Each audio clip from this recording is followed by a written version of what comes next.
Yo, welcome back to the No Bullshit Podcast. It's Conklin. Yo, what's up, it's Kyle? Yeah, man, it's been a minute. It's been a minute since the last time we had a pod going on. We due to scheduling issues, we kind of missed our week one reactions. But we just let it play it out week one and week two. And Kai just start us off with how the Chargers, your team is doing. I know you're definitely happy, man. Oh yeah. I mean, starting out 2-0, you can't start any better than that, right? I actually was in attendance for our week one game against the Raiders, so that was a hell of an experience for me personally. Good time, expensive as hell, but it was a good time. Again, like first time starting 2-0 since I believe it's like 2012 or something like that. Yeah. This is uncharted waters for us, right? Like we're used to we win one, we lose one, we win one, we lose one. You know what I mean? But and I mean, to be fair, the two teams we played are not, Super Bowl contenders, but you can only play the people that are on your schedule, right? And again, you can't. No team wants to start or can start any better than 2-0 in the first 2 weeks. So, it's definitely been refreshing to see the way our defense has been playing. Like, I believe in the first 2 weeks we've given up 13 points, right? Like That's really good. that is a winning formula, something that we have not seen in a very long time, right? So to be able to see that, see the pressure, see the coverage, see the tackling, it's definitely been, hats off to Jesse Minter, our defensive coordinator brought over from Michigan along with Jim Harbaugh. I'm if looking at these first 2 weeks, the thing that I'm mainly thinking in my head is I hope that at the end of the season people don't steal him. Like I want to at least enjoy having a good defense for at least another year. But I mean, it's still early in the season, still only 2 weeks. But the other thing that I've noticed, kind of in conjunction, right, our run game, like these are two things that we have not had. Like in the Justin Herbert era, we have not had any defense. We haven't had a run game. And these first 2 weeks, we have the number one defense and the number one leading rusher in the league, right? So, and J.K. Dobbins, who has been electric. Like, you talk about leading the league in rushing yards with only like 27 carries. I think that the next leader, I believe, almost has 20 more carries than him. Like, that's amazing efficiency. I'm sure he's not going to be able to keep that up for the entire season. But just the fact that through 2 seasons we're this high up, that's good signs. Like I said, in conjunction with that, our rookie Joe Alt, like in that offensive line, has been talk about it. Really, really good, bro. Like surprisingly good. I was watching this one like broadcaster talk about the Chargers, and he said something along the lines of like, if after 2 weeks Joe Alt had like 8 pressures given up, we would be like, oh my god, he's having a really good rookie season. He doesn't have a single one given up yet. And he's faced Jadeveon Clowney. He's faced Max Crosby. Like, these are some of the best edge rushers, in the league. So for him and mind you, he played left tackle in college. His whole life, he only played left tackle. So to be playing right tackle professionally for the first time is definitely hats off to the young man. And he definitely has a big matchup coming up on Sunday when we head to Pittsburgh, dog. Yeah, man. And shoot, like just looking, from a distance, right? The Chargers, like from a standpoint of a Jim Harbaugh led team, this is it. Like this is what you're gonna get from a Jim Harbaugh led team, man. Some great defense, playing very physical on both sides of the ball. Like you said, it's all about the game is all about of trenches, right? Can you dominate the line of scrimmage? The Chargers, you guys have seen it. You guys always had the talent. You just needed the right coach to put it all together, right? And you guys, like you said, getting Joe Alt at the time, it was a frustrating pick, right? But you got to see it through. And Jim Harbaugh really made the most about that pick, man. Because I said this, outside the pod, having Slater and Joe Alt on opposite ends of the line is dangerous, man. Because it's like, oh, let me just double team on one side. No, you can't do that because it's equally good, And so, it's just a very promising start to your guys' season, and hopefully you guys keep it going against the Steelers, which is a very tough matchup. But 100%. Like we talk about two defenses. I believe the top two defenses right now Yep. statistically in the league. Like this is going to be a slug match, especially with there's a little bit of questions around if Herb's going to play. Me personally, I believe he's going to play. In my Right. opinion, he's the toughest quarterback in the league. He's played through a ton of injuries.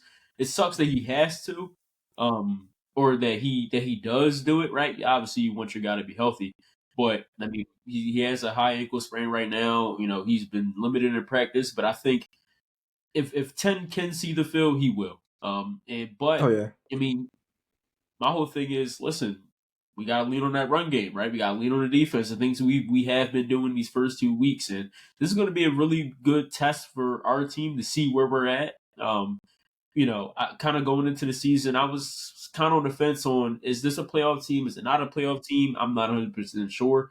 But the Steelers are a litmus test, right? You know, we talk about one of the greatest organizations in the NFL, right? I don't think I've ever seen a bad Steelers team, right? So Right. you can compete with them, knock them off. Like that shows that, okay, we are of that caliber right now in terms of where our football team is at.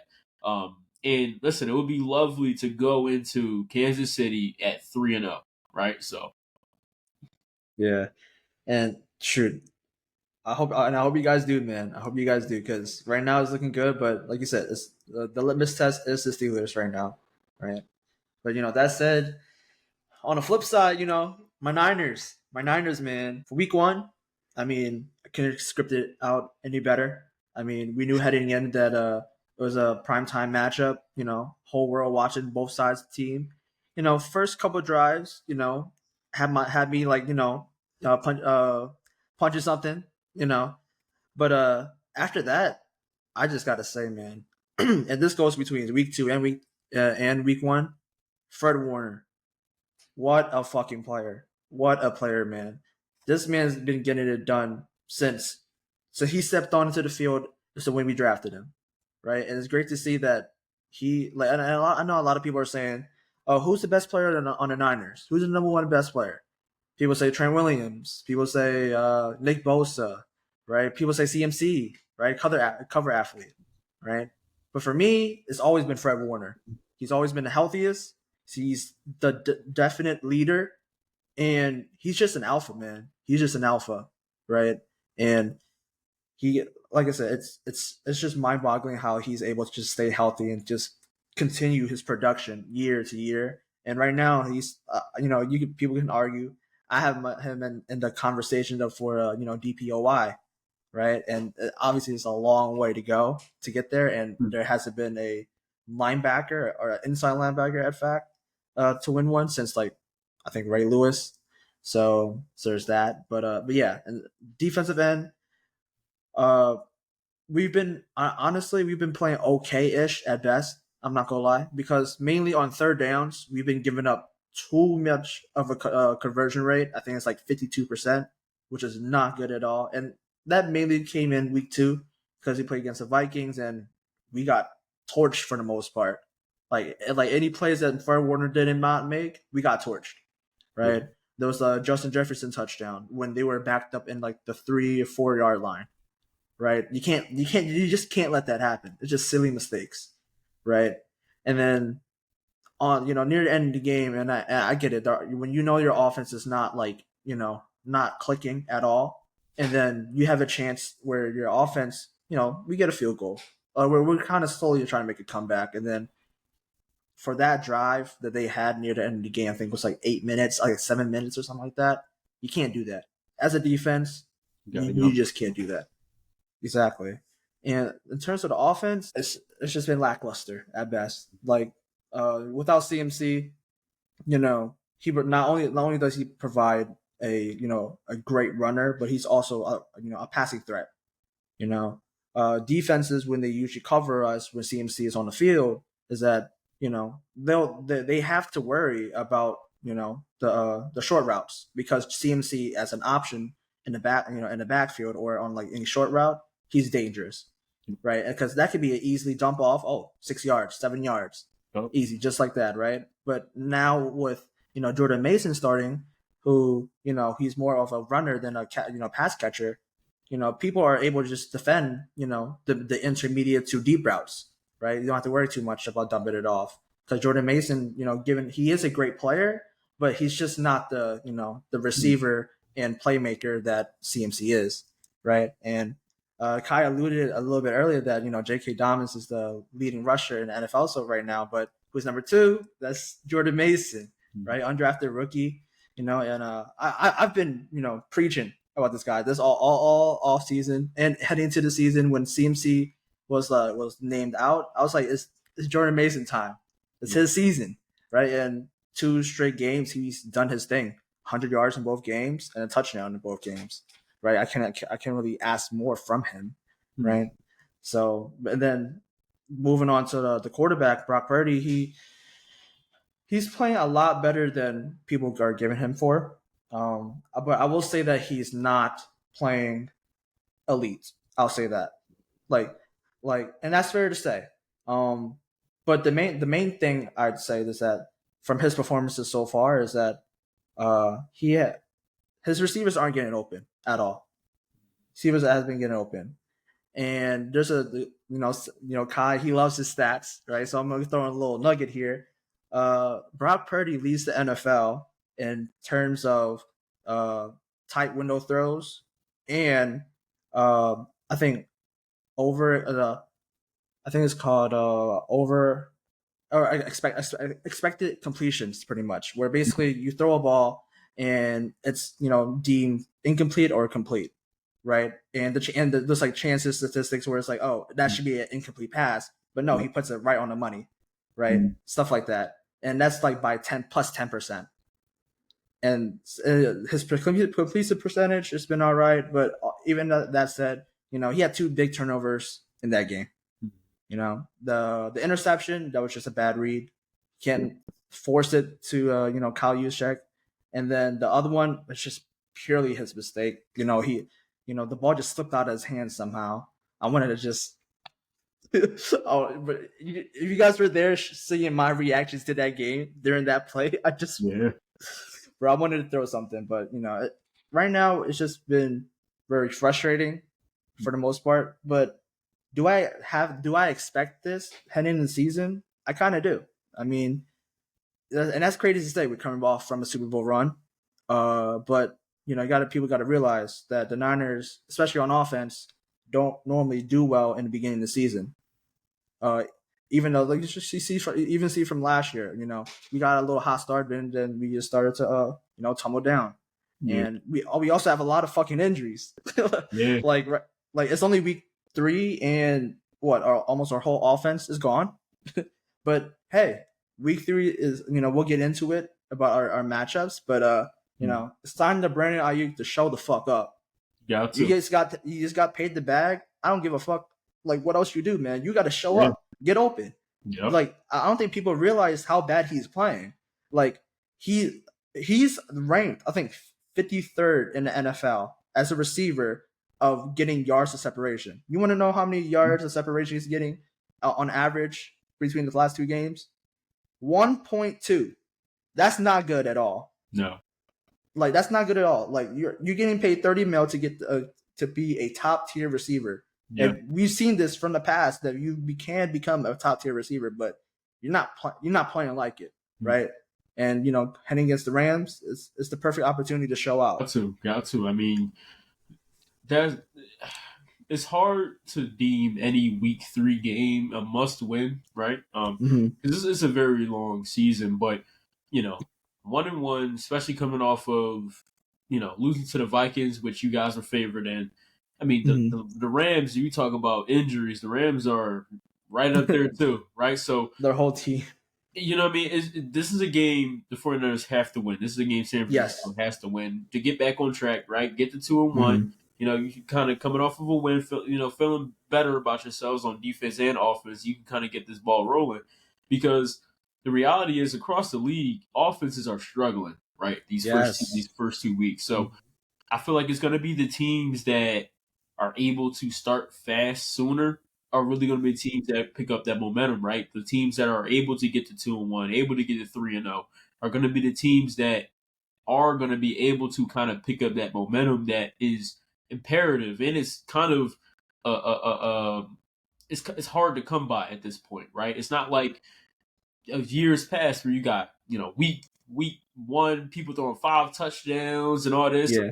I mean, you got you. It's really just running the ball, defense. That has been the main thing, right? I think they said in week two there was like 73 field goals made, Yeah.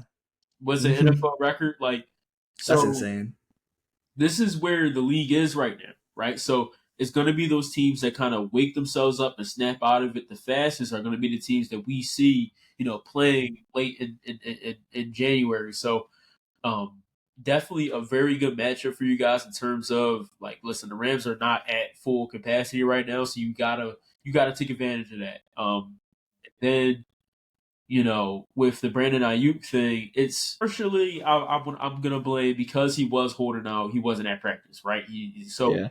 that's kind of one of the bad things. And but at a certain point, you are a football player, right? Like I Hmm. think that week one drop touchdown, like you guys did end up winning, so it really was a wash. Hmm. But that the ball was in your hands. Like I can't really On the money, blame that man. on you being rusty. Like it's a football that hits your hands, you have to catch it. You've been playing wide receiver your entire career. I don't understand. You know what I mean? Like, and obviously those happen. Every player drops a pass, but it's just when the small things build up, right? Where, like you just say, he's ranked 53rd. Like that's not $30 million worthy. So Hmm.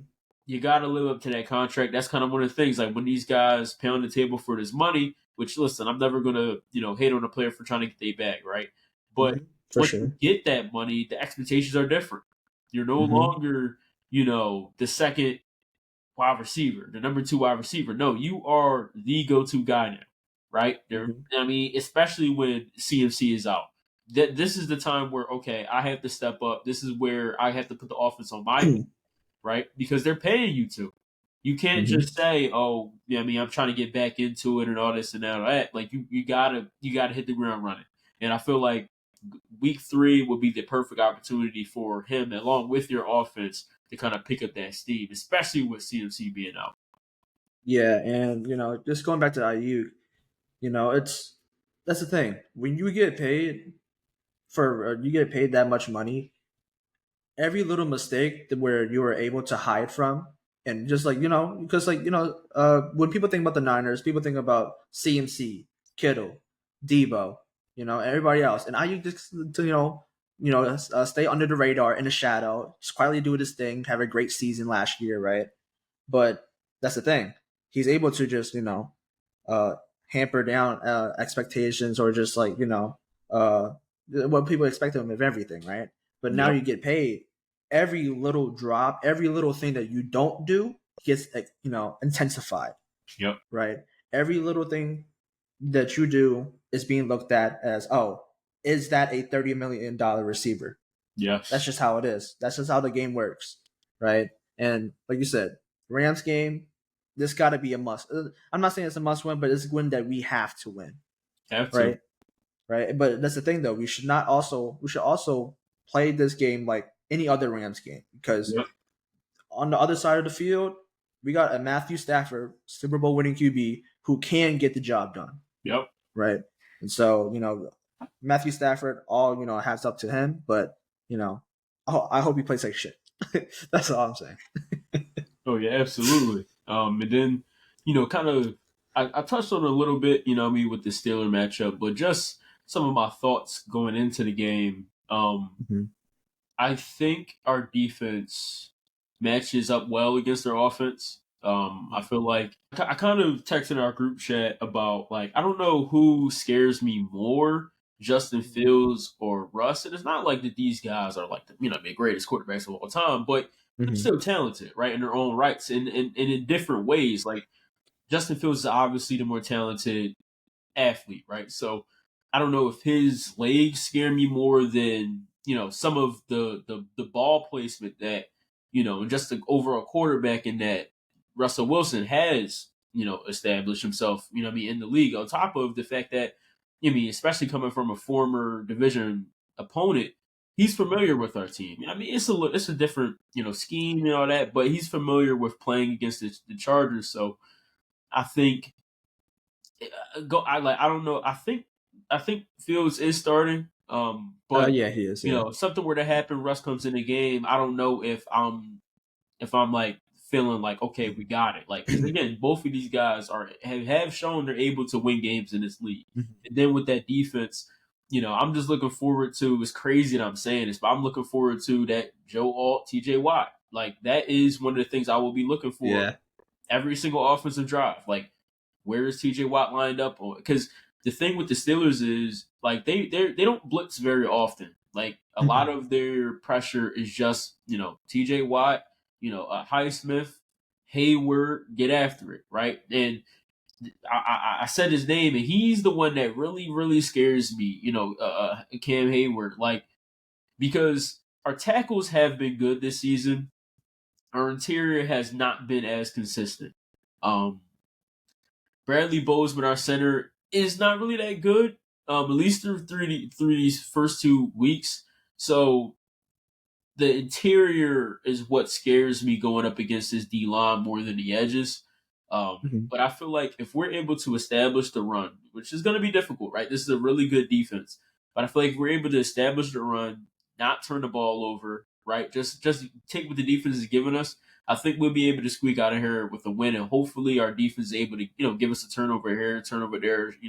Special teams short, put them in tough field position situations.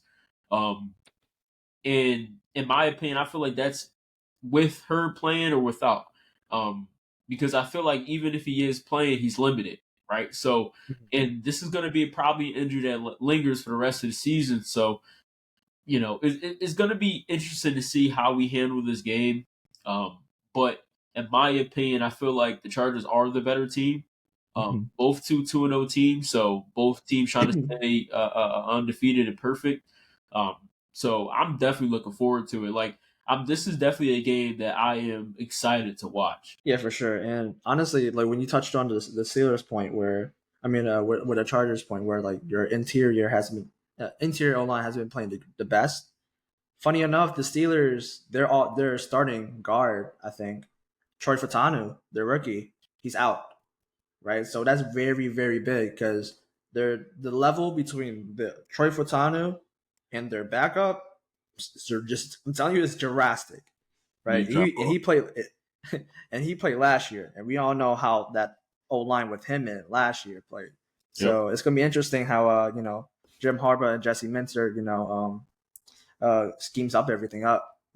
Maybe you line up a Joey Bosa or Khalil Mack inside on certain situations, Yeah. right? So yeah, the possibilities are endless with that. But Yeah, like to kind of speak on that, like that's mhm. something that I've seen that has transferred over from last season. Because I mean, don't get me wrong, we had the top 5 pick, right? So we were Mhm. not a good team. However, there were some bright spots from last season. So one of the things being is our NASCAR package, our third down Yep. pass Hmm. rush package that Jesse Minter has translated over from this year, from last year to this year, right? Where you got Morgan Fox and Khalil Mack on the inside, and you got Joey Bosa and Thule on the outside. Like where these are guys that every single one of them can beat their man 1-on-1, right? So with an injury like that, it would be interesting to me to see if okay, do we go with that package on earlier downs, right, or do we just solely keep it to third down, right?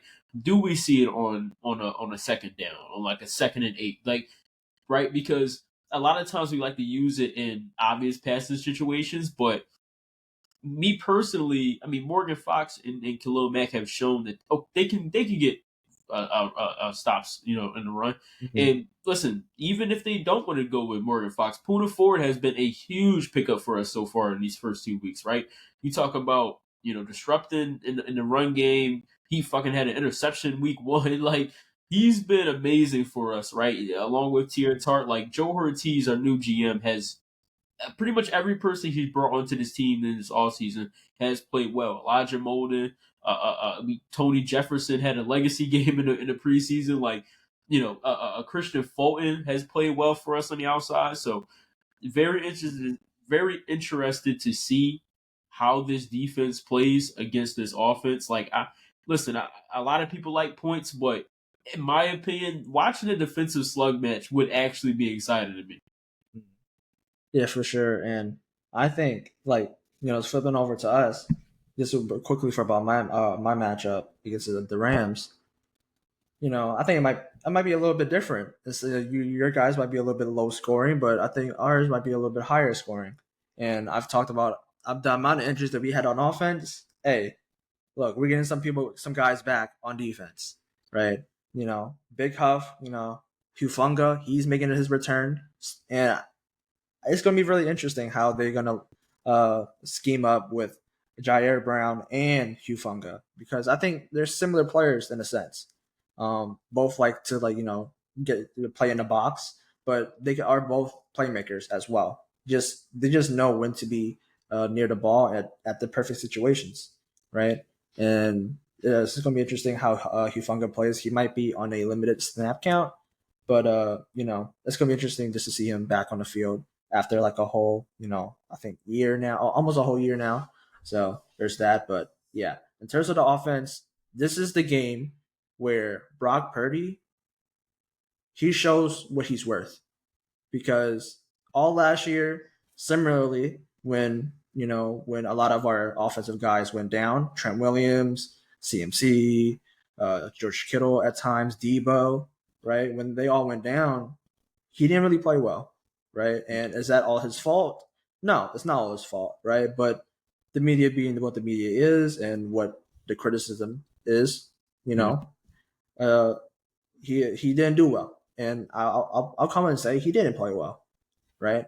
But now's the time, you know. Not don't get me wrong, you still have weapons. You still have IU. You still have Jawan Jennings, and Kyle Juszczyk, but maybe a Chris Conley out there, right? yeah, But I think this is a game where Brock Purdy shows what he's worth, in the sense that he wants to get the bag next season, next off season, right? He knows this is essentially a contract year, yeah, right? He has to do well, right? And so for him to perform tomorrow, it's not only going to bode well for us right now, but for himself in the future, yeah, right? And with that said, I do expect us to definitely win this game. Um, I do still think that there are some holes in our defense, but I do think that we, go on the road, or road as it's Levi South at this point instead of SoFi Stadium. But yeah, I do believe we go on the road, we win this game, and we head on to week 4. yeah, yeah. I mean, and I guess to kind of speak on, just a couple of things that have, been going around the league. Um, I feel like it's only right that we give, like at least like one thing that has, or whether it's a team, whether it's a player, whether it's a moment that has been surprising. And then, kind of the flip side, either, any of the things that are disappointing, right, after 2 weeks. And I think I'll start off with something that has been surprising to me, and that's Sam Darnold. Sam Mm, Darnold and the Vikings, like, they're 2-0 right now. He's been balling. It's kind of interesting. I believe he's only 26 or something like that. Like, cause I yeah, when he still got drafted, young. I think he was only like 19. So to see, and this is kind of a cautionary tale for a lot of organizations where, listen, playing quarterback, like, not everybody hits the ground running. Not everybody is a Cam Newton. Not everybody is, a CJ Stroud, a Jalen, not a Jalen Hurts, a Justin Herbert, where they come into the league and you see, okay, these are top 10 quarterbacks, right? Some Mhm. guys, they need time to, learn about life, learn about the NFL, see different Mhm. defenses, right? Run different offenses where they are really turning the corner, and Sam Darnold is one of those guys that is showing, okay, at least through 2 weeks, he has been a really good quarterback. He's been playing like one of the best quarterbacks in the league. So it's going to be interesting, right? Because if he's able to keep this up, I mean, you just drafted JJ McCarthy in the first round, right? So it's going to be very interesting to see what they do at the quarterback position. But just seeing how he's played, getting 18 the ball, he has a couple turnovers, but really, really playing within the offense, playing with confidence, is going to be interesting to see how that, the NFC North, that division, pans out. Mhm. Yeah, for sure. And Sam Darnold, he was on our team last year, right? And he had a little podcast actually, and then there's a few times where I snuck on to YouTube just to just to watch a few episodes, right? And he kind of just documented his whole like journey in NFL and how like there were just some things that didn't work out, right? And he said he came to the Niners not necessarily to start, but to just learn, learn from like what it needs to be to actually be a QB, right? And what other place to learn from is a Kyle Shanahan led system, right? Where this is how you become be efficient. This is how you like read certain defenses and how you audible out of it, right? And it's great to see how he how he's been like been playing well. And it was very unfortunate that he had to play well against my team, but but that's and like similarly, the player I wanted to shout out is well, honestly one of my favorite QBs, and it's always since he even entered the league, and that's Baker Mayfield, man. Yes, sir. He's playing like a top 10 quarterback, and it's glad to see that a lot of people are starting to realize what he has to offer as a quarterback, man. Not only does he provide, leadership, but he's a damn good football player, man.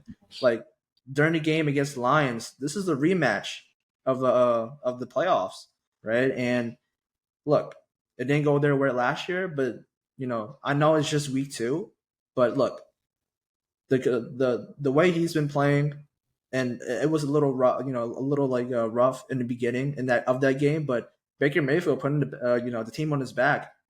I don't know if you guys saw that play, and it was all over ESPN, NFL on like Instagram, social medias and stuff like that. But he broke the hell out of that dude's ankles, right? And he scored on a touchdown too. So him being able to not only get it done with his legs, but also having this connection with Chris Godwin, because it's been insane. I think starting off the game, I think Chris Godwin had like 7 receptions for like 100 yards or something like that, and that's all the target. He was 7 for 7, and that's all to go Chris Godwin, right? So I don't know what type of connection he got going on with Chris Godwin and everything, but yeah, it's been looking good so far with their offense.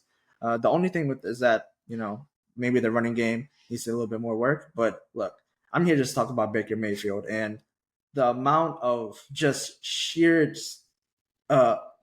animosity towards him during the beginning of his career, because it was just so unwarranted. Yeah. Like I'm one of those guys where like, look, you don't automatically blame a player on like certain situations where it doesn't work out, Yeah. right? It goes both ways, right?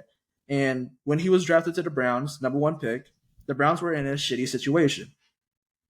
But once he, got drafted there, he was like God to them in a sense, because they never won games, never a winning organization, right? But once he was playing for them, they started winning. They made the playoffs and they beat the Steelers. Wait, was it? Is it a divisional? Yeah. It is. A divisional rival, right? And so things were just looking on the up. But then he has one bad year, right? Which is not his fault, but it was the whole team that had a bad year. People are getting injuries, right? And the last season he was with them, with the Browns, he was playing with like a torn shoulder in a couple games, man. Like you got to credit him for even just being there and just taking pain injections, because I know that's got to hurt after the game, right? But him being the scapegoat, honestly, right? Where it wasn't his fault, because one, you wanted to get OBJ and Jarvis Landry, but Jarvis Landry was at near the tail end of his career, right? And OBJ, let's be honest, he's getting on NFL teams because of his name. I'll be honest, he's not the player that he once was, right? And that's okay, right? But if you want to actually get him some actual receivers to throw to, right? Look what he's doing right now with the Bucks, right? And so then like you said, Kai, when QBs are drafted, sometimes it takes a lot more time. And the perfect example that I always want to bring up about that is Steve Young. Look at him. We all know him to be a great Hall of Fame player, right? Won like a couple Super Bowls, right? Super Bowl MVPs and all that. But people got to realize that he didn't come to the Niners and he didn't start becoming a starting quarterback until around the age of like 27, 28, Mm-hmm. right? And people got to realize, like, look, your careers can, ultimately have, start some greatness later down the line, man. And like, people just got to understand that it takes time, right? And then it takes the right situation too, as well.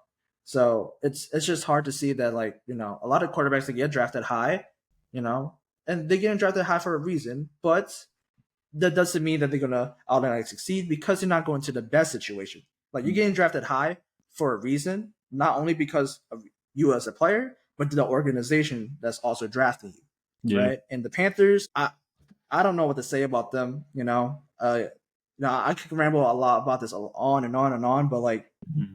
what I got to say about that is that they're doing my man's Bryce Young so dirty, and it's about to be a whole nother situation again, similar to Baker. But you know, yeah, that's all I gotta say. Yeah, yeah. I feel like the Panthers. We'll wait another week to talk about the Panthers and David Yeah. Tepper and all that. But to kind of wrap it up, both these quarterbacks are prime examples of listen. Some most players are late bloomers, right? And Mm-hmm. there's nothing wrong with that. And if you draft a player and you believe in their talent, you have to be patient with it. You have to see it through. But because we kind of live in that era of you got to turn a team around that went 0-16, and if we don't make the playoffs next year, you're fired or you're Yeah. traded or you're cut. It's like holy shit! Like all the good teams, it was a process. They were bad at one point, right? But they hired the right people. They drafted the right players. They let both the coaches and the players develop, right? Because coaches develop just like players do, Mm-hmm. especially if it's a first year head coach. A lot of teams are looking for that, that young gun. They're gonna develop just like players do. So you can't just bail just because you had two bad seasons in a row. Like you have to be able to see it through and be like, okay, these are the guys, and we believe in them. Hopefully both these players and both these teams can sustain this level of success. Because I think both these guys have amazing stories, and at least from what I've seen, I have obviously never met these dudes in my life, but they seem like good people, right? They seem like players that I'm good to root for. So you know, I feel like that was our week 1 and week 2 recap. Both from obviously Chargers fan, 49ers fan. So hopefully both our teams can come out of week 3 Yeah. one extra win in the column.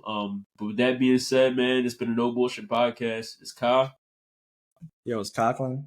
and we'll catch you on the next one. Yes, sir. Peace out.